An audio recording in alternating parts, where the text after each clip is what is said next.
कोटद्वार में बंदरों, आवारा कुत्तों और सड़कों पर घूम रहे सांडों का आतंक दिन पर दिन बढ़ता जा रहा है। शहर के बाजार, कॉलोनियों, स्कूलों के आसपास और मुख्य सड़कें लोगों के लिए डर का कारण बन चुकी हैं। सबसे बड़ा सवाल यह है कि आखिर नगर निगम कोटद्वार इस गंभीर समस्या पर कब जागेगा। शहर में आए दिन बंदरों, कुत्तों व सांडों के हमले की घटनाएं सामने आ रही हैं। बाजार में खरीदारी करने पहुंचे लोग हों या स्कूल जाते बच्चे, कोई भी सुरक्षित महसूस नहीं कर रहा। यहाँ तक कि बड़े बुजुर्ग घर से निकलने में घबराते हैं, बंदर, कुत्तों या सांडों का शिकार ना हो जाएं। कितनी ही घटनाएं ऐसी हो चुकी हैं जिनमें कई लोग अपनी जान भी गंवा चुके हैं। कुत्तों के झुंड राहगीरों व दोपहिया वाहनों के पीछे दौड़ पड़ते हैं। नगर निगम में कई बार शिकायत की जा चुकी है, लेकिन किसी के कान पर भी जू नहीं रेंगती है। कोटद्वार में आम पब्लिक सहित कई पुलिसकर्मी सांडों व कुत्तों का शिकार हो चुके हैं। बाजारों में सांडों की लड़ाई के कारण अफरा तफरी का माहौल बन जाता है, लेकिन जिम्मेदार विभाग की ओर से कभी कोई कार्रवाई दिखाई नहीं देती है। नगर निगम केवल कागजी दावों तक सीमित है। जनता की सुरक्षा से जुड़े इस गंभीर मुद्दे पर ठोस अभियान नहीं चलाया जा रहा है। सवाल उठ रहे हैं कि जब नागरिक नियमित रूप से टैक्स दे रहे हैं तो उन्हें सुरक्षित सड़कें और सुरक्षित माहौल क्यों नहीं मिल पा रहा है। कोटद्वार की जनता अब सिर्फ आश्वासन नहीं बल्कि जमीन पर कार्रवाई चाहती है। बंदरों को पकड़ने का अभियान, आवारा कुत्तों की नसबंदी और पुनर्वास तथा सड़कों पर घूम रहे सांडों को सुरक्षित गौशाला तक पहुंचाने जैसी ठोस व्यवस्था तत्काल शुरू की जानी चाहिए। जनता का सीधा सवाल है, नगर निगम आखिर कब जागेगा और कितने लोगों को अपनी जान गंवानी पड़ेगी या उससे पहले ही निगम की आंखें खुल जाएंगी। कोटद्वार में इस टाइम आवारा पशुओं की स्थिति यह है कि जितने भी बैल घूम रहे हैं बाजार में, उनके साथ बुजुर्गों को साथ निकलना बड़ा मुश्किल हो गया है। बुजुर्ग निकलते हुए भी डरने लग गए हैं। घर से बाहर कहते हैं कि चलो थोड़ा बहुत चलो, तो वो कहते हैं भैया ना हम चल नहीं रहे, बैठ जाएंगे, नहीं तो कहीं गाय वाय ना आ जाए पीछे से मारने के लिए। बुजुर्ग चलने को तैयार नहीं है। कुत्तों की स्थिति यह हो रखी है कि कभी किसी बच्चे को काट रहे हैं, कभी किसी मोटरसाइकिल वालों के पीछे चिपक रहे हैं और बाद में इंजेक्शन लगाए वो अलग, और 4-4, 5-5 कुत्ते एक साथ घूम रहे हैं।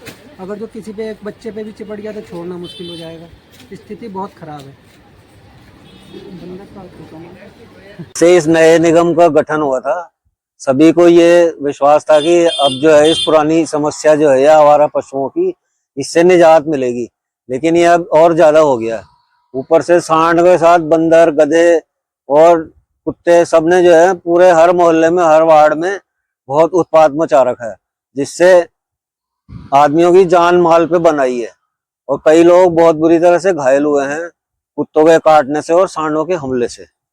और हमारे जो कई ऐसी संस्थाएं हैं जिन लोगों को इन चीजों को संभालना चाहिए, वो भी ऐसे समय में पीछे हट जाती हैं। और कहना चाहिए हमारे अपने जनप्रतिनिधियों को, जो इस काम में लगे हुए हैं, वो इस काम में बिल्कुल आगे नहीं आते और यहाँ पर उनकी कमी बहुत खलती है। देखिए, ये ना दरअसल में स्टेट की व्यवस्था है और आप ठीक कह रही हैं। प्रतिदिन लगभग एक दो केस अस्पताल में ऐसे आ रहे हैं कि जो या तो आवारा कुत्तों के काटने से परेशान है, या वो गौवंश जो ये आवारा पशु, गाय या बैल या सांड जो घूम रहे हैं, इनसे घायल होके वो अस्पताल में जा रहे हैं। इसके लिए व्यवस्था सरकार को करनी चाहिए। निगम को आवारा कुत्तों को पकड़ के कहाँ उनका व्यवस्था, हर जगह निगम में, गाजियाबाद है, दिल्ली है, या बड़े बड़े शहरों में जहां भी नगर निगम है, वहां नगर निगम ही आवारा पशुओं को कंट्रोल कर रही है। यहाँ क्या दिक्कत है ये समझ में बात नहीं आ रही है। यहाँ दोषारोपण कर किया जाता है। निगम से मेयर साहब बोलेंगे कि सरकार का काम है, सरकार बोलती है निगम का काम है। वो सारी चीजें आपस में उलझ के रह जाती है। ये बहुत दुखदाई है और कहीं ना कहीं ये कोटद्वार के लिए बहुत ही परेशानी का सबब है।